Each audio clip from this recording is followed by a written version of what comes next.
সুপ্রিয় শিক্ষার্থীবৃন্দ, আজকে আমরা করব একাদশ দ্বাদশ শ্রেণীর পদার্থবিজ্ঞান প্রথম পত্রের দ্বিতীয় অধ্যায় ভেক্টর।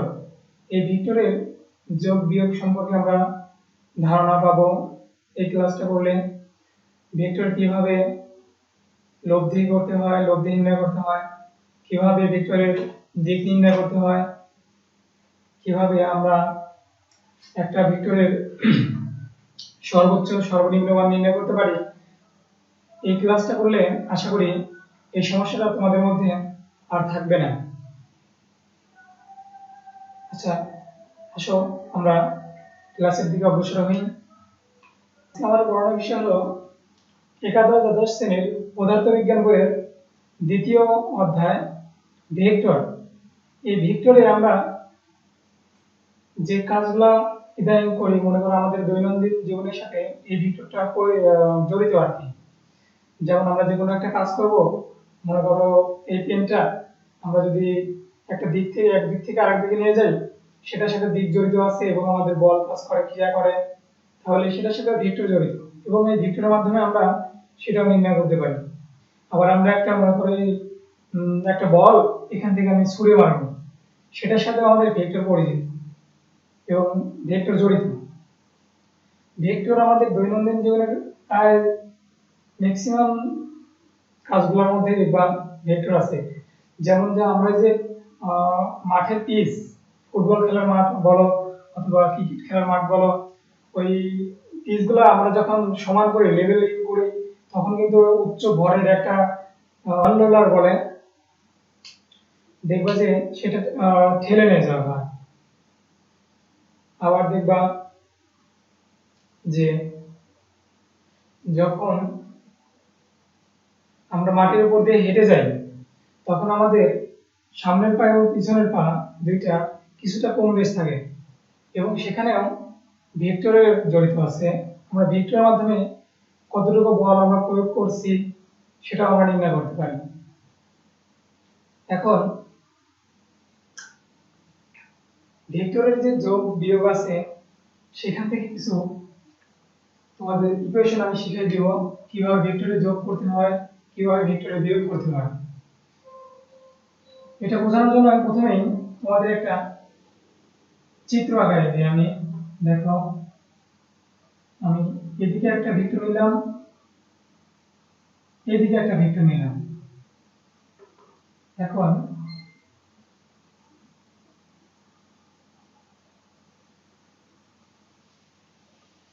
দেখো, এটাকে আমি ও বিন্দু ধরে নিচ্ছি, এটা পি বিন্দু, এটা কিউ বিন্দু। এখন দেখো, আমাদের ভেক্টরের পাদবিন্দু যেটা ইনিশিয়াল পয়েন্ট সেটাকে বলে পাদবিন্দু। এই পাদবিন্দু থেকে আমরা যে ভেক্টরটা শুরু করব সেটা পাদবিন্দু, এবং পাদবিন্দু থেকে যে আমাদের প্রান্তবিন্দু হবে সেই প্রান্তবিন্দু থেকে যদি আমরা আরেকটা ভেক্টরের পাদবিন্দু স্থাপন করি এবং ওইখান থেকে আরেকটা ভেক্টর আমরা টেনে নিলাম, দেখো তারপরে করছি কি আমাদের প্রথম ভেক্টরের যে পাদবিন্দু সেই পাদবিন্দু থেকে আমরা সেই দ্বিতীয় ভেক্টরের প্রান্তবিন্দুতে মিলিত করছি। দেখো দুইটা ভেক্টরের প্রান্তবিন্দু মিলিত হয়েছে এখানে এসে এই পয়েন্টে। এখন যদি আমরা বলি এই ভেক্টরের লব্ধি কি হবে বা যোগফল কি হবে, দেখো যদি বলি এই ভেক্টরের, যদি এখানে আমি ভেক্টরকে ইন্ডিকেট করে নেই, মনে করি এটা এ ভেক্টর, এটা বি ভেক্টর, আর এটা হলো সি ভেক্টর। এখন দেখো, আমি যদি বলি এ আর বি ভেক্টরের যোগফল কি হবে বা যোগ কি হবে, এখন আমাদের অবশ্যই মনে রাখতে হবে যে যোগ নির্ণয় করার সময় আমাদের প্রথম ভেক্টরের পাদবিন্দু যেখানে হবে লব্ধি ভেক্টরের পাদবিন্দু সেখানেই হবে এবং দ্বিতীয় ভেক্টরের প্রান্তবিন্দু যেখানে হবে আমাদের এই লব্ধি ভেক্টরের প্রান্তবিন্দু সেখানে হবে। ঠিক আছে, দেখো আমি যদি সি ভেক্টরটাকে লব্ধি ভেক্টর ধরি তাহলে এর প্রান্তবিন্দু আছে প্রথম ভেক্টরের পাদবিন্দুর কাছে এবং এর প্রান্তবিন্দু আছে দ্বিতীয় ভেক্টরের প্রান্তবিন্দুর কাছে, তাই না? এখন আমি লব্ধি ভেক্টর লিখি সি ভেক্টর ইকুয়াল টু, অবশ্যই আমি এই ভেক্টর দিয়ে শুরু করব, a vector plus b vector, তাই না? যোগ করতে বললে আমাদের এইভাবে যোগ করতে হবে। এই লব্ধি ভেক্টরের অবশ্যই মনে রাখতে হবে প্রথম ভেক্টরের পাদবিন্দুর সাথে স্থাপন হবে এবং শেষ ভেক্টরের পাদবিন্দুর সাথে মিলিত হবে, এটা হলো যোগ। এখন যদি আমরা বিয়োগ করতে যাই, দেখো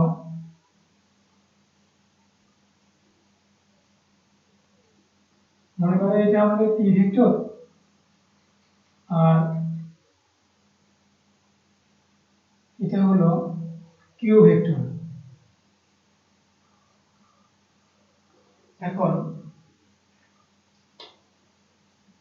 কিউ ভেক্টরটা দেওয়া আছে আর পি ভেক্টর দেওয়া আছে, তাদের দিক নির্দেশ করে দেওয়া আছে। যদি তোমাকে বলা হয়, সরি এটা ডিরেকশন চেঞ্জ হয়ে গেছে, এইভাবে দেওয়া আছে।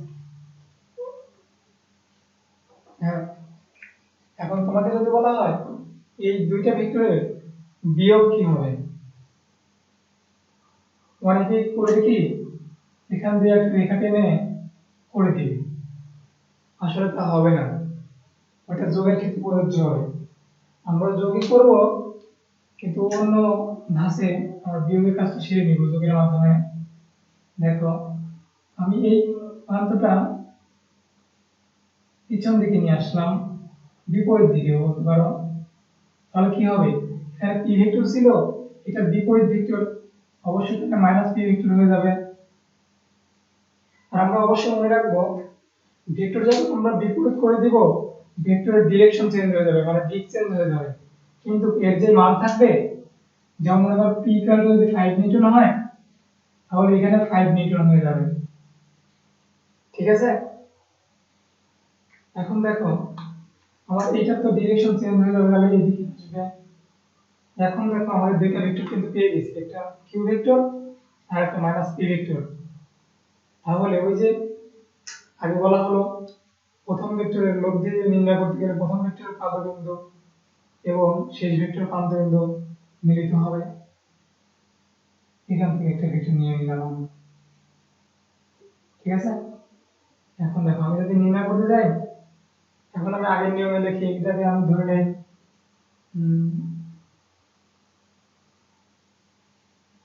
এম ভেক্টর, ঠিক আছে? বোঝার সুবিধার্থে আমি পাশেরটা বসে দেই।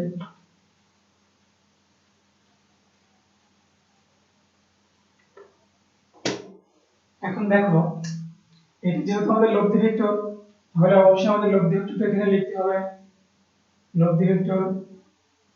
তাহলে কি হচ্ছে, এই ভেক্টরটা আমাদের প্রথম ভেক্টর না, এই প্রথম ভেক্টরটা আমাদের এখানে বসাইতে হবে। প্রথম ভেক্টর প্লাস দিতে হবে, যেহেতু লব্ধি দিলাম।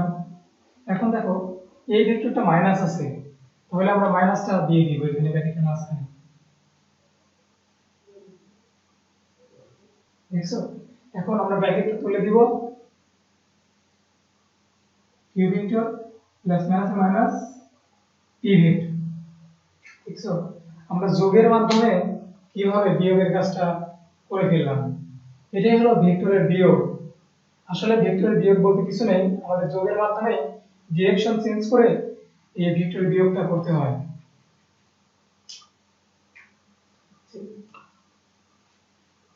এরপরে আসবে বিনিময় সূত্র।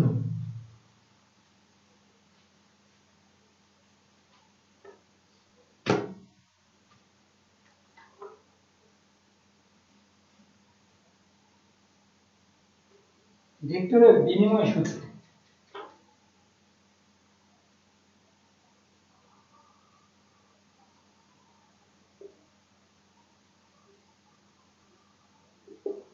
বিনিময়, আমরা বিনিময় বলতে কি বুঝি?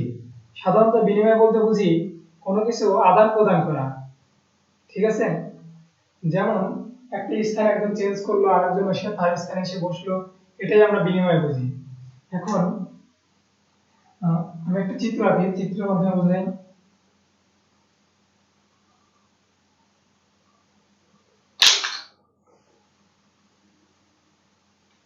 দেখো এখানে একটা ভেক্টর, এখানে চিত্রটা কিন্তু আমাদের সামান্তরিক ক্ষেত্রের মতো হয়েছে। অ্যাকচুয়ালি আমার সেরকম হয় না, যেহেতু মাপ দেওয়া গেল নাই। তো দেখো আমি এটাকে যদি আমি পি ভেক্টর ধরি, তাহলে অবশ্যই উপরটা আমাদের পি ভেক্টর হবে। এটাকে কিউ ধরি, তাহলে আমাদের পাশেরটা সমান্তরাল যেহেতু রেখা, এটা পি ভেক্টর হবে। এখন আমরা মাঝখান দিয়ে একটা কর্ণ এঁকে দিই, কর্ণটা এঁকে দিলাম, এই কর্ণটাই হবে আমাদের লব্ধি, আর ধরে নিই আর ভেক্টর। ঠিক আছে, তাহলে দেখো এখন আমি লব্ধি আর ইকুয়াল টু লিখতে পারি p vector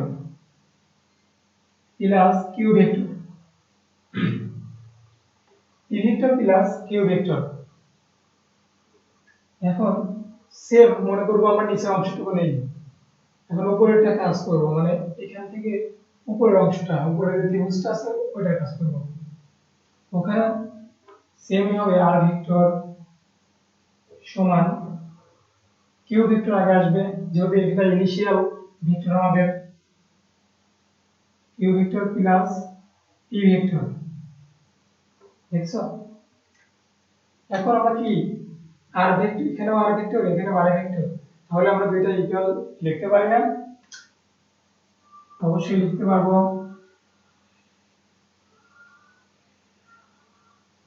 Q vector equal to q vector plus p vector. এই যে এখানে বলা হয়েছে বিনিময়, দেখো এখানে কিউ কিন্তু স্থান বিনিময় করে ফেলছে। যখন এখানে ছিল পি প্লাস কিউ, এখানে কিউ প্লাস পি হয়ে গেছে, তাদের স্থান বিনিময় হয়েছে পাশাপাশি। এটাই হলো ভেক্টরের বিনিময় সূত্র।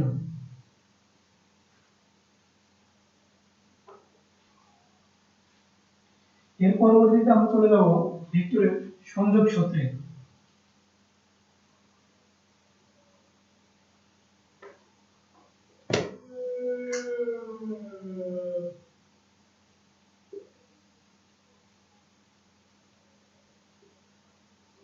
আর হ্যাঁ, আমার লেখাটা কিন্তু বিশ্রী, ভালো না কেমন?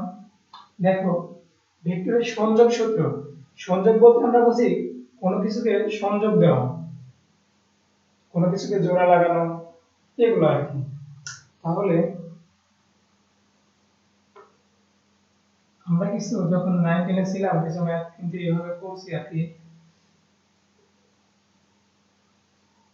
এ vector plus b vector plus c vector vector equal to, এখানে আমি এভাবে লিখলাম।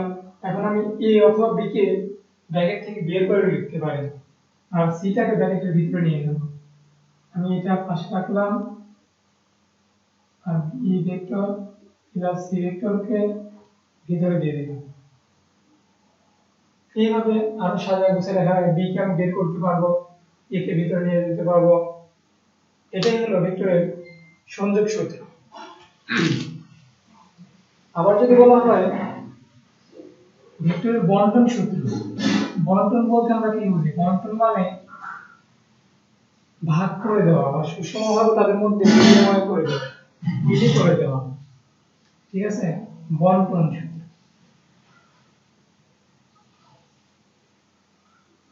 বন্টন সূত্র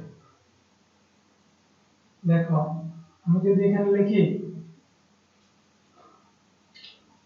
m into a vector plus b vector, তাহলে আমরা অবশ্যই লিখতে পারি এটা এই যে গুণের মতো, সহগ যেমন গুণ হয়ে যায়, তাহলে আমরা গুণ করে দিই m into a vector plus m into b vector। এভাবে এটা হলো বন্টন সূত্র, একদম সহজ। এগুলো আমরা অনেক আগে শিখে আসছি।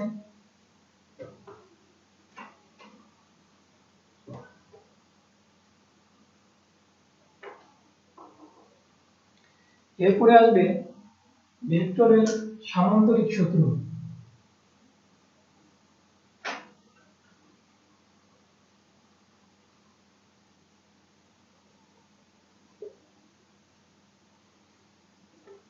ভেক্টরের সামান্তরিক সূত্র। সামান্তরিকের এই সূত্রটা করার জন্য প্রথমে আমাদের চিত্র আঁকা নিতে হবে।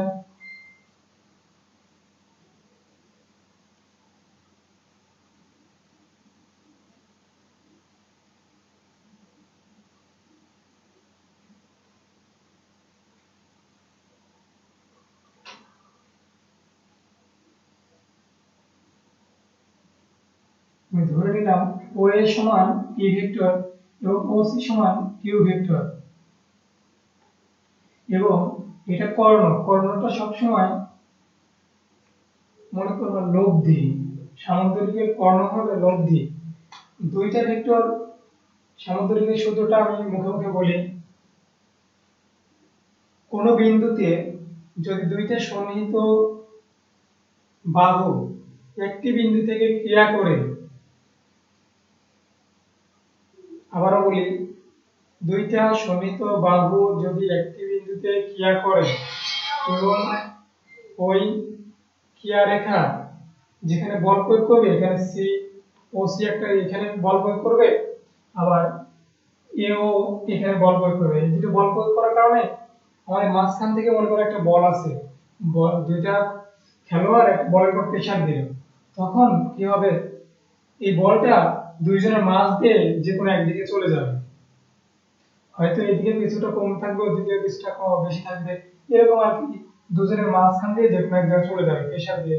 দেখবো অনেক সময় তোমাদের আশেপাশে যখন মাঠে খেলা হয়, দুইটা বলের যখন প্রেসার পড়ে ফুটবলে, তখন দেখবা যে দুইটা প্লেয়ার সেম টাইমে বলের উপর প্রেসার দিচ্ছে, তখন বলটা কিন্তু ওদের দুইজনের মাঝখান দিয়ে বের হয়ে যাচ্ছে অন্যদিকে। আমাদের এই লব্ধির সামান্তরিক সূত্রটাও সেম। তাহলে আমার আটটা হবে লব্ধি। আমি ভেক্টর ডিরেকশনটা দিয়ে দিই। দেখো, এখন যেহেতু আর আমাদের লব্ধি ভেক্টর, তাহলে লব্ধি ভেক্টরের ইকুয়েশনটা বের করে নেই আমরা। এটা হলো ইনিশিয়াল ভেক্টর, তাহলে পি ভেক্টর প্লাস এটা দ্বিতীয় ভেক্টর, এটা যেহেতু কিউ ভেক্টর, এটাও তাহলে কিউ ভেক্টর, উপরেরটা পি ভেক্টর হয়ে যাবে সামান্তরিক, যেহেতু দুইটা বাহু সমান সমান্তরাল। এখন এখানে হবে কিউ ভেক্টর। দেখো আমি একটা কিন্তু পেয়ে গেছি, মানে ওর নিচের যে ত্রিভুজটা, সেই ত্রিভুজের লব্ধি পেয়ে গেছি। এখন আমি উপরেরটা নির্ণয় করবো আবার একই রকম ভাবে, q vector plus p vector. ঠিক আছে, এইভাবে সামান্তরিকের লব্ধি নির্ণয় করতে হয়।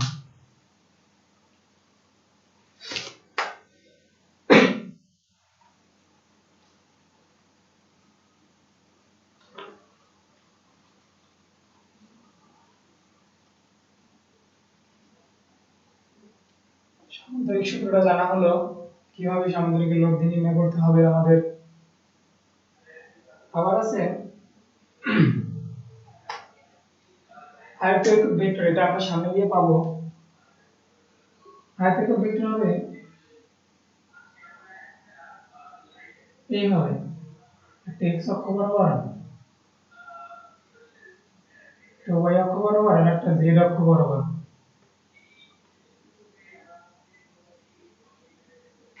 এইভাবে এটার একটা থিওরি আছে, পরে আমি শিখিয়ে দিব।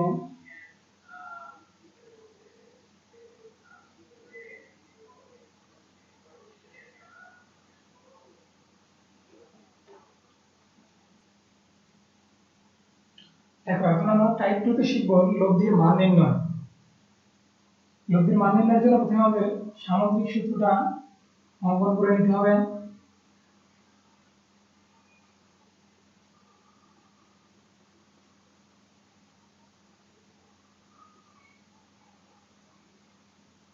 এটা পি ভেক্টর, এটা কিউ ভেক্টর, এটা লব্ধি আর পি আর কিউ এর মধ্যবর্তী কোণ আলফা, আর পি আর এর লব্ধির মধ্যবর্তী কোণ থিটা ধরে নেব। এখন যদি আমাদের এখান থেকে লব্ধি বলতে বলে যে এখানে P পি ও কিউ এর মধ্যবর্তী কোণ আলফা, এদের লব্ধি নির্ণয় করো।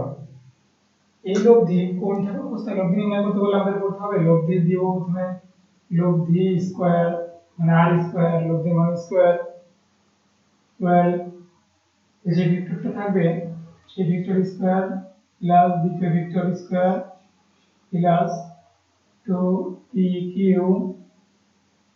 cos আর এই পি আর কিউ এর মধ্যবর্তী যে কোণটা থাকবে সেই কোণের মানটা আমাদের নিতে হবে cos আলফা।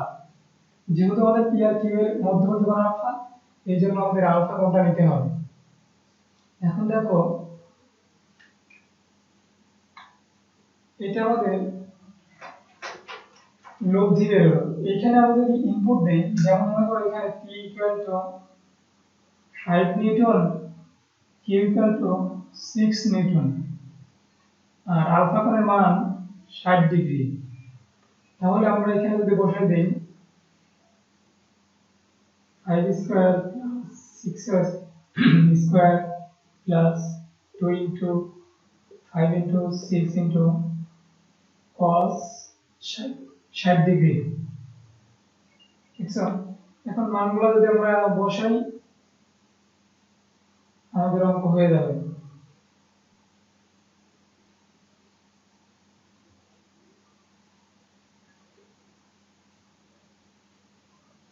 cos 60 ডিগ্রি মান হাফ রুট কেটে যাবে। এইভাবে ক্যালকুলেশন করে এই যে আর রুট আছে মানে স্কয়ার আছে, এই স্কয়ারটা আমি যদি এর পাশে রুট দিয়ে দেই আমাদের মানটা লব্ধির মানটা বের হয়ে যাবে। আশা করি এই টাইপের যেগুলো ম্যাথ থাকবে যদি লব্ধি নির্ণয় করতে বলে যে দুইটা ভেক্টরের মান দেওয়া আছে, দুইটা ভেক্টর একটি বিন্দুতে ক্রিয়াশীল, তাদের মান দুটো দেওয়া থাকলে এবং তাদের মধ্যবর্তী কোণ দেওয়া থাকলে আশা করি লব্ধি নির্ণয় করতে পারবো তোমরা।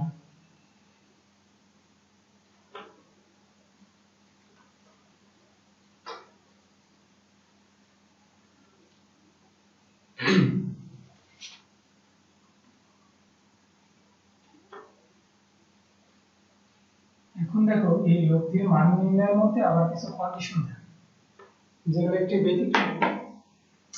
যেমন মনে করো এইরকম দুইটা দিয়ে দিল, এটা কিউ এটা পি ভেক্টর, ঠিক আছে, একটা পি থাকবে একটা কিউ থাকবে, দুইটা ভিন্ন দিকে ক্রিয়া করবে। যদি বলে পি আর কিউ এর মধ্যবর্তী মানে পি আর কিউ এর লব্ধি বল কোন দিকে ক্রিয়া করবে, আমাদের কিন্তু মাঝে কোনো আলফা কোণ দেওয়া নেই, তাহলে কিভাবে নির্ণয় করব? আমরা খুব সহজেই এটা করার জন্য এটাকে পিছন দিকে বোর্ড দিয়ে দেবো, সরি এটা লব্ধি ক্রিয়া করবে যে আগে আমি সামগ্রিক শিখেলাম না, যদি দুইজন একটা বলের পর পেশান দেয় তাহলে তাদের মাঝখানে যে কোনো একটা জায়গা দিয়ে চলে যাবে, তাহলে এদের লব্ধি হবে মাঝ বরাবর। আর এই লব্ধি নির্ণয় করার জন্য আমরা দেব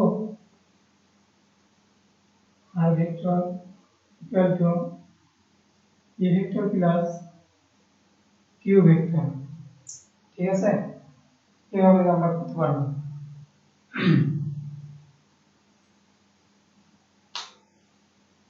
এখন এর মধ্যে কোণ দেওয়া থাকলে আমরা এই এক্সটেনশনে কোণের মানটা দিয়ে দিব তো কি কি cos আলফা, ঠিক আছে। এখন দেখো যদি আমাদের বলে R vector equal to E vector minus Q vector, যদি এরকম থাকে তাহলে আমরা কি করতে পারি? তখন প্রায় একই রকম হবে কিন্তু একটু ব্যতিক্রম থাকবে, কারণ ওখানে বিয়োগ আছে, বিয়োগে তো অবশ্যই ব্যতিক্রম হবে। তাহলে আমরা কি করতে পারি? কিউ এর আগে মাইনাস, আমরা যার আগে মাইনাস পাবো সেই ভেক্টরটাকে উল্টিয়ে দিব, মানে বিপরীতকরণ করে নিব। এটা তাহলে বিপরীতকরণ করলে এদিকে আসবে, এদিকে হবে মাইনাস কিউ হবে, তাই না? এখন কি হবে? এখন মনে করো এখানে লোভ দিয়ে তাহলে এইদিকে একটা কেয়ার করবে, এইদিকে একটা কেয়ার করতেছে, তাহলে এখানে কি মাঝখান বরাবর চলে আসবে না, লোভ দিয়ে আর মাঝখান দিয়ে চলে যাবে। এখন যদি আমরা লিখি তাহলে লিখতে পারবো আর ভেক্টর ইকুয়াল টু এই ভেক্টর মাইনাস কিউ ভেক্টর। ঠিক আছে, এইভাবে এই অঙ্কগুলো আমরা করতে পারবো। আবার যদি তোমাদের কোণের মান দিয়ে দেয়, মানে এখানে দিয়ে দিল 60 ডিগ্রি, এখানে 60 ডিগ্রি দিয়ে দিল, আর এখানে পি এবং মাইনাস কিউ এর মধ্যবর্তী কোণ তাহলে কত হবে বলো তো? এখানে মানটা দিয়ে দেয়নি, শুধু উপরের মানটা দিয়ে দিয়েছে। তাহলে আমাদের করতে হবে কি,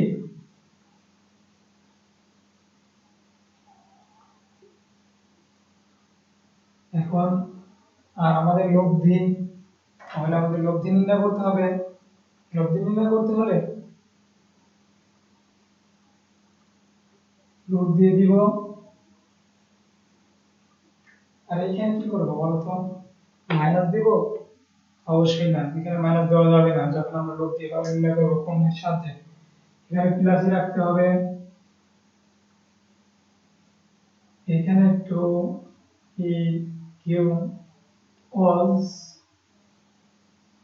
দেখো এখানে 60 ডিগ্রি আছে না উপরে, তাহলে আমাদের নিচে তো পি ভেক্টর আর মাইনাস কিউ ভেক্টর, তাহলে মাঝের ভেক্টরটা হবে অবশ্যই।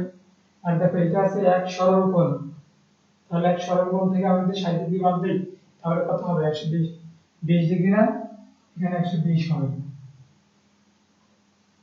বোঝা গেল? এইভাবে এরকম যে ম্যাথগুলো থাকবে আমরা করতে পারবো খুব সহজেই।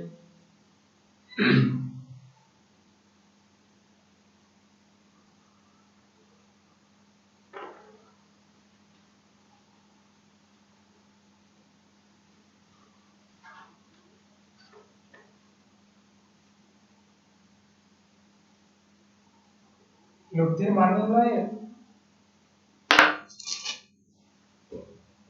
আশা করি এই পর্যন্তই বুঝতে পারছো সবকিছুই। যদি না বুঝো তাহলে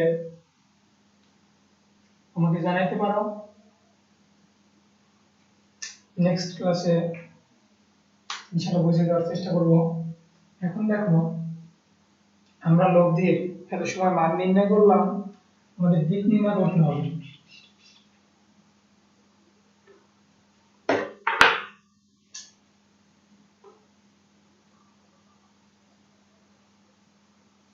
দিক নির্ণয় মানে আমরা যখন বাসা থেকে বের হই আমরা কোন দিকে যাচ্ছি, অথবা আমরা একটা বল ছুড়ে মারবো, যদি একজনকে বলা হয় এই বলটা মার, কিন্তু কোন দিকে মারবে আমরা কিন্তু মানে যদি ইন্ডিকেট করে না বলি এই দিকে মারতে হবে তোমাকে, তাহলে কিন্তু কেউ মারবে না।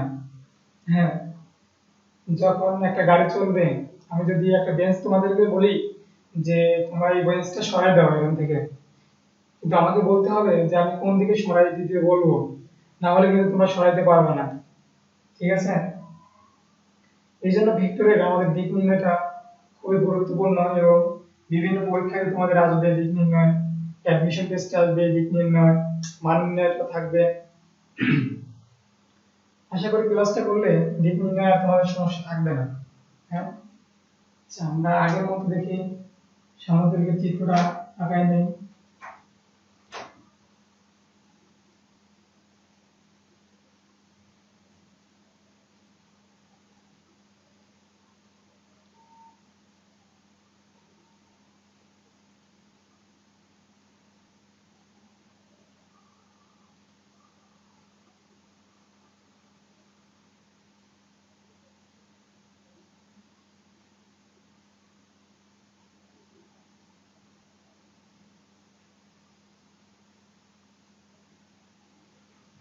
দেখো এ হলো আমাদের চিত্র। এখন যদি বলে পি ও কিউ ভেক্টরের লব্ধির দিক নির্ণয় করো, মানে পি ও কিউ ভেক্টরের লব্ধির দিকটা কোন দিকে আমরা জানি না, আমাদের নির্ণয় করতে হবে। দিক নির্ণয়ের জন্য অবশ্যই আমাদের ট্যান থিটা ব্যবহার করতে হবে। ট্যান থিটা থিটার জায়গায় আমরা এখানে বিটা ব্যবহার করতে পারতাম, যেহেতু এখানে tan থিটা দেওয়া আছে এজন্য থিটা ব্যবহার করলাম। আর অবশ্যই আমাদের মনে রাখতে হবে যে এই লব্ধি যদি আমাদেরকে বলে দেয় যে লব্ধি ভেক্টর পি ভেক্টরের সাথে থিটা কোণে মানে থিটা কোণে অগ্রসর আছে, আমাদের দিক নির্ণয় করতে হবে, তখন আমাদের এই tan থিটা ব্যবহার করতে হবে। যদি বলতো এই লব্ধি ভেক্টর আর কিউ ভেক্টরের সাথে বিটা কোণে আছে, তাহলে লব্ধির দিক নির্ণয় করা, তাহলে আমাদের হবে tan বিটা। ঠিক আছে, এখন দেখো দুইটা কিভাবে, দুইটা স্টেপে আমি দেখে দিচ্ছি। tan থিটার টা আগে নির্ণয় করব। মনে করো উপরে এটা নাই, এটুকু তোমার দিয়েছে, তাহলে আমরা একদম না দেখে tan থিটা লেখার পরে এরকম একটা রেখা টেনে নিব। এখন পি ভেক্টর এই থিটাটা বলছে কোন ভেক্টরের সাথে কোণ করে আছে, পি ভেক্টরের সাথে, তাহলে যার সাথে কোণ করে থাকবে সেটা আমরা সিঙ্গেল রেখে দিব। আমরা একটা কথা মনে রাখবো, যার সাথে থিটা লব্ধি ভেক্টর যার সাথে কোণ করে থাকবে আমরা তাকে সিঙ্গেল রেখে দেব, তারপর একটা প্লাস চিহ্ন দেব, তারপরে আমাদের অবশিষ্ট ভেক্টর কি থাকবে, পি নিয়েছি, কিউ আছে, তাহলে আমাদের কিউটা এখানে দিয়ে দেব। কিউ নিচে সব সময় আমাদের cos আলফা হবে, cos আলফা, আলফাটা নেব কিসের জন্য, পি আর কিউ ভেক্টরের মধ্যবর্তী কোণটা আমাদের নিতে হবে, এইজন্য আমরা আলফা নিলাম। তাহলে উপরে তো কিছু অবশ্যই হবে, তাহলে দেখো উপরে হবে এখানে কিউ cos আলফা নিয়েছি, উপরে সেম টাইপের নিতে হবে কিউ sin আলফা। দেখো কত ইজি না, যার সাথে লব্ধি ভেক্টর কোণ করে থাকবে সেটা আমরা সিঙ্গেল রেখে দেব, তারপর একটা প্লাস চিহ্ন দিব, যে ভেক্টরের সাথে কোণ করে থাকবে না তার cos আলফা নিব নিচে, আর উপরে নিব sin আলফা। ঠিক আছে, এখন দেখো অনুরূপ ভাবে যদি আমি বলি এটা নেই লব্ধি ভেক্টর কিউ ভেক্টরের সাথে বিটা কোণে আছে, এটা যদি তোমার প্রশ্নে বলে দেওয়া থাকে তাহলে তুমি করবা কি, এই যে আগের মতো স্টেপ বললাম, এই লব্ধি ভেক্টর যার সাথে কোণ করে থাকবে তাকে আমরা সিঙ্গেল রেখে দেব, প্লাস দিব, অবশিষ্ট যে ভেক্টর থাকবে তার cos আলফা নিচে নিতে হবে, cos আলফা, আর উপরে এইটা নিতে হবে sin আলফা।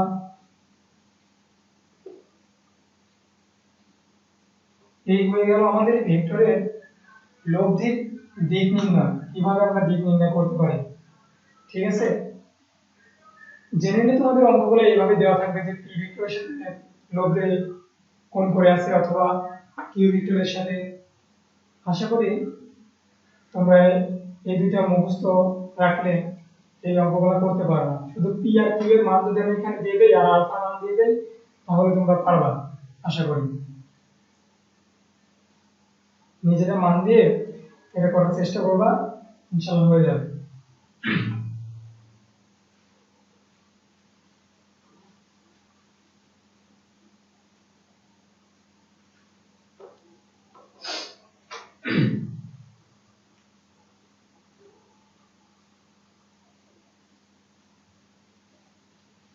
এখন দেখো তোমাকে যদি একটা অঙ্ক দেওয়া হয় এভাবে, দুইটা ভেক্টর এখানে পি ভেক্টর এখানে কিউ ভেক্টর, পি ভেক্টরের মান মনে করো দিয়ে দিলাম 7 নিউটন, আর এখানে দিয়ে দিব কিউ ভেক্টরের মান 8 নিউটন। তাহলে অবশ্যই এই দুইটা ভেক্টরের লব্ধি ক্রিয়া করবে মাস বরাবর, তাই না? তাহলে মাস বরাবর আমরা লব্ধি ভেক্টরটা এঁকে নিলাম। এখন দেখো এইটার মান দিয়ে দিলে আলফা, মনে করো আলফা, আলফার মান দিয়ে দিয়েছে 60 ডিগ্রি, আর তোমার এই মানটা দিয়ে দিল 30 ডিগ্রি, মানে এইটুকের মান লব ভেক্টর আর পি ভেক্টর মাঝখানে 30 ডিগ্রি, আর আমাদের পুরাটা পি আর কিউ এর মাঝখানে আলফা কোণটা 60 ডিগ্রি। তাহলে কি হবে দেখো, এখন যদি তোমার লব্ধি নির্ণয় করতে বলে তাহলে আমরা লব্ধির সূত্র ফেলাই দেই। দেখো আর ইকুয়াল টু ভাগে আর হয়ে যাচ্ছে, দেখো আর ইকুয়াল টু পি এর মান দেওয়া আছে, সূত্রটা আমি এখানে p square plus q square plus 2 ই কিউ cos আলফা। এখন দেখো পি এর মান দেওয়া আছে 7 নিউটন, 7 স্কয়ার, এখানে কিউ এর মান দেওয়া আছে 8 Newton, 8 square plus 2 into 7 8 cos 60। আমরা যদি এখন এইটার মান বের করে ক্যালকুলেটরে চাপ দিলেই আমাদের কিন্তু মানগুলো বের হয়ে যাবে, এই আর এর লব্ধি আর এর মানটা আমাদের পেয়ে যাবে। ঠিক আছে, তোমরা অবশ্যই এটা বাসায় চেষ্টা করবা, ফলাফল কত আসে এভাবে করলে হয়ে যাবে। এখন দেখো যদি বলে লব্ধির দিক নির্ণয় করো, লব্ধির দিক নির্ণয় করতে বললে তখন আমাদের অবশ্যই কি দেখো লব্ধিটা আছে কার সাথে কোণ করে, পি এর সাথে কোণ করে না লব্ধি, এই যে 30 ডিগ্রি পি এর সাথে, লব্ধি তো আমাদের আর, তাহলে দিক নির্ণয়ের জন্য tan থিটা দিতে হবে, মনে করো এটা থিটা,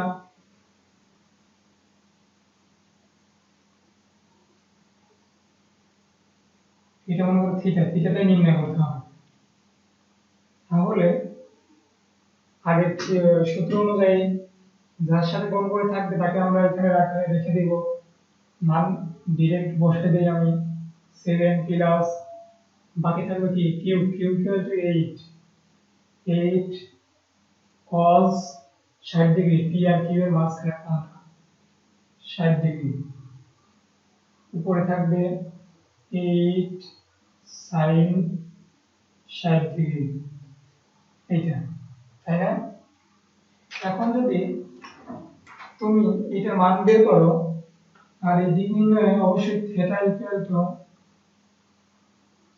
tan ইনভার্স, তোমার যে প্রাপ্ত মানটা আসবে ওখান থেকে সেই মানটা তুমি ক্যালকুলেটরে tan ইনভার্স দিলেই বের হয়ে যাবে দিক, কত ডিগ্রি অ্যাঙ্গেলে এই লব্ধিটা পি এর সাথে কোণ করে আছে আমরা ক্যালকুলেটরে বের করতে পারবো। আশা করি তোমরা এটাও দিক নির্ণয়টাও পারবা এবং কিছু মান দিয়ে তোমরা চেষ্টা করবে, দেখবে যে হয়ে যাবে ইনশাআল্লাহ। এখন যেটা আমরা শিখতে যাব সেটা হলো লব্ধির সর্বোচ্চ সর্বনিম্ন মান নির্ণয়।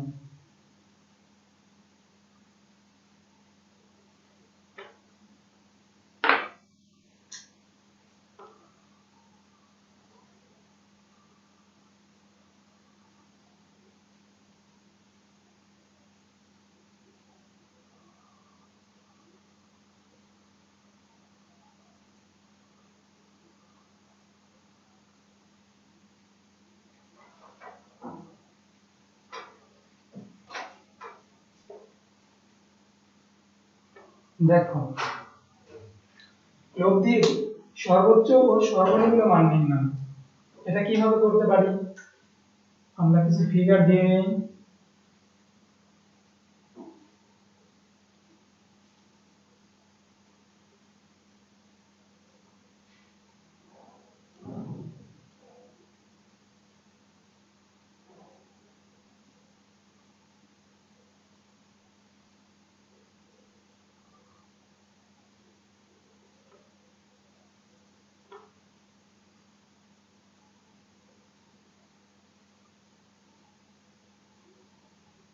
দেখো এখন পি আর কিউ ভেক্টর, এই দুইটা ভেক্টর এরা সমান্তরালে আছে, এদের মাঝে কি কোনো কোণ উৎপন্ন হয়েছে? অবশ্যই না। এরা যেহেতু সমান্তরালে আছে তাহলে এদের মাঝে কোণ উৎপন্ন হয়নি।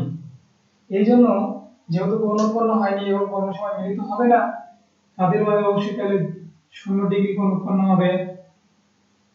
এখন আমাদের দ্বিতীয় ফিগারে দেখো, এখানে দুটো ভেক্টরের মিডলতে একটা পয়েন্ট আছে, এই পয়েন্ট থেকে একটা গেছে আমাদের ডান দিকে আর একটা আসছে বাম দিকে। ডান দিকে তার পি ভেক্টর আর বিপরীতে আছে কিউ ভেক্টর, তাহলে দুইটা দুই দিকে আছে, তাহলে তো বলতো এটার মাঝখানে কত ডিগ্রি কোণ উৎপন্ন হতে পারে? অবশ্যই দুইটা রেখা আমরা জানি একটা রেখা 180 ডিগ্রি অ্যাঙ্গেলে কোণ তৈরি করে, এটার মান আসবে আলফার মান আসবে 180 ডিগ্রি। এখন আমরা লব্ধি নির্ণয় করি। দেখো আমরা লব্ধির সূত্র কি জানি? লব্ধি r equal to e square plus q square plus 2pq cos alpha, তাই না? এখন আমি দেখো আমাদের আলফার মানটা দেওয়া আছে, আমি আলফার মানটা এখানে বসাই দিব, e square plus q square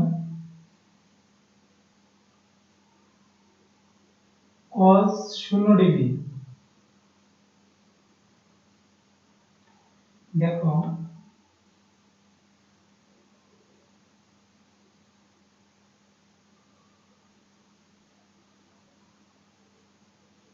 cos 0 degree মান 1, তাই না? তাহলে আমাদের ইকুয়েশনটা আসলে লাস্টে এই পর্যন্ত। এখন দেখো আমাদের রুট বাদে এখানে ভিতরে একটা সূত্র পড়ে গেছে, আমরা ওই যে a + b হোল স্কয়ার সূত্র করে নাই, a square + b square + 2ab, সেরকম না? এখন আমরা সূত্রে ফেলাই দেই, তাহলে আমাদের আসবে p + q হোল স্কয়ার। এখন উপরে রুট আছে, রুট দিয়ে দিলাম। এখন দেখো এই রুট আর 2 উঠে যাবে, উঠে গিয়ে কি হবে? p + q, তার মানে এই মানটা কিসের? এই যে r এর মান, r = p + q, তাহলে আমরা বলতে পারি r max মানে সর্বোচ্চ মান, r max = p + q। এখন দেখো r max হলো p + q। এখন আমরা এটা বলতে পারি দুইটা ভেক্টর যদি একই দিকে ক্রিয়া করে, দুইটা আবার শোনো, দুইটা ভেক্টর যদি একই দিকে ক্রিয়া করে তাহলে ভেক্টরদের মধ্যবর্তী কোণ হবে 0 ডিগ্রি এবং ভেক্টরের সর্বোচ্চ মান হবে ওই দুইটা ভেক্টরের যোগফলের সমান। এটা মনে রাখবেন। আশা করি এটাও বুঝতে পারছো এবং অঙ্কটা করবা। যেমন মনে করো দুইটা ভেক্টর আছে, একটা 7 নিউটন আর একটা 8 নিউটন বলে একটা বিন্দুতে ক্রিয়া করছে। এখন যদি বলি এই দুটো ভেক্টরের আর ম্যাক্স কত, মানে একই দিকে ক্রিয়া করতেছে, 7 নিউটন এবং 8 নিউটন বলের দুইটা বল একই দিকে তারা ক্রিয়া করে, তাহলে তাদের সর্বোচ্চ মান কত হবে, আর ম্যাক্স। তাহলে অবশ্যই আমরা নিঃসন্দেহে ওই সূত্র থেকে দুইটা যোগ দিয়ে দিব, 15 নিউটন হয়ে যাবে, তাই না? এভাবে দেখবা কিছু ম্যাথ পাবো তোমরা বইতে।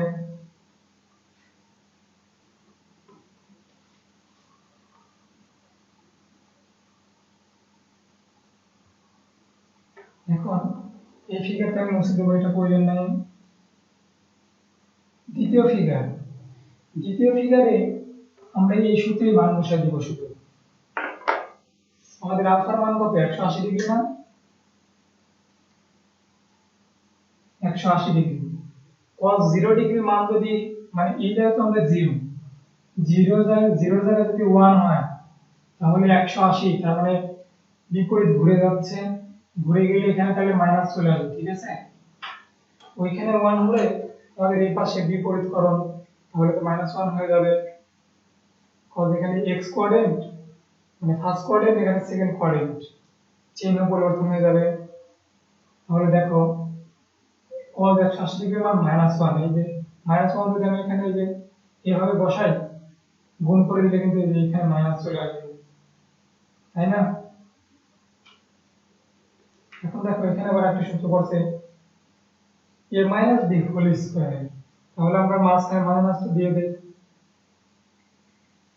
মাইনাস দিয়ে দিলাম, তাহলে আমাদের আসবে কি R equal to p minus q, এটা আসবে, তাই না। এখন যদি তোমাকে বলা হয় 8 নিউটন এবং 30 নিউটন দুইটি বল একটি বিন্দুতে বিপরীত দিকে ক্রিয়াশীল তারা, তাহলে তাদের লব্ধি কত হবে। আবার শোনো, যদি বলা হয় 8 নিউটন এবং 13 নিউটন মানের দুইটি বল তারা পরস্পর বিপরীত দিকে ক্রিয়াশীল, তাদের লব্ধি কত হবে। তাহলে নিঃসন্দেহে আমরা মনে রাখবো যে দুইটা ভেক্টরের বিয়োগফল হবে আর মিনিমাম হবে p মাইনাস q, আর এই p মাইনাস q অবশ্যই আমাদের বিয়োগের সময় খেয়াল রাখতে হবে p গ্রেটার দেন q, এর মানে হলো আমাদের বড় মানটা আগে নিতে হবে, আমরা তো ছোট মান থেকে বিয়োগ করতে পারি না, ঠিক আছে। তাহলে দেখো এখানে 13 দুইটা বলে একই বিন্দুতে ক্রিয়াশীল, বিপরীত দিকে, একই বিন্দুতে এবং বিপরীত দিকে, তাহলে আমরা বিয়োগ করে দেই 13 মাইনাস 8 ইকুয়াল টু 5 নিউটন, আমাদের লব্ধি মিনিমাম হবে 5 নিউটন। আশা করি আর মিনিমাম বের পারবে তোমরা। এখন দেখো আরেকটা আছে ফিগারে,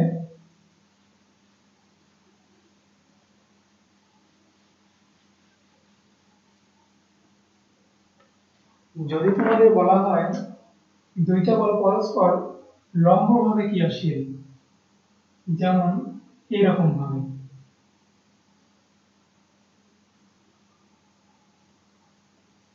নাইনটি ডিগ্রি অ্যাঙ্গেল, তাহলে কি হবে। ভয়ের কোনো কারণ নেই, আমরা আগে সূত্রই ফেলাই দিব,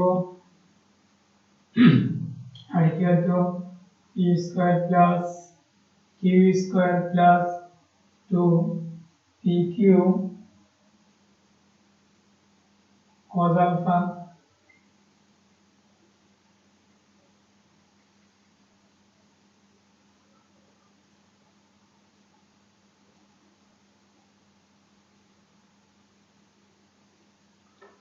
ডিগ্রি। এখন দেখো cos 90 ডিগ্রির মান 0, এটা কিন্তু মনে রাখো, cos 0 ডিগ্রির মান 1, cos 95 ডিগ্রির মান 0, তাহলে এটা যদি 0 হয়ে যায় তাহলে শুধু থাকবে p square plus q square, তাই না। এখন দেখো তাহলে আমাদের দুইটা ভেক্টর যদি তারা পরস্পর লম্বভাবে ক্রিয়া করে, তাহলে তাদের লব্ধি হবে, আর লব্ধি আর ইকুয়াল টু হবে √p square plus q square. আমরা কিন্তু এত আমাদের পড়তে হচ্ছে না, আমরা এই থিওরিটা মনে রাখলে সহজে আমরা এইভাবে মানটা বসাই দিব।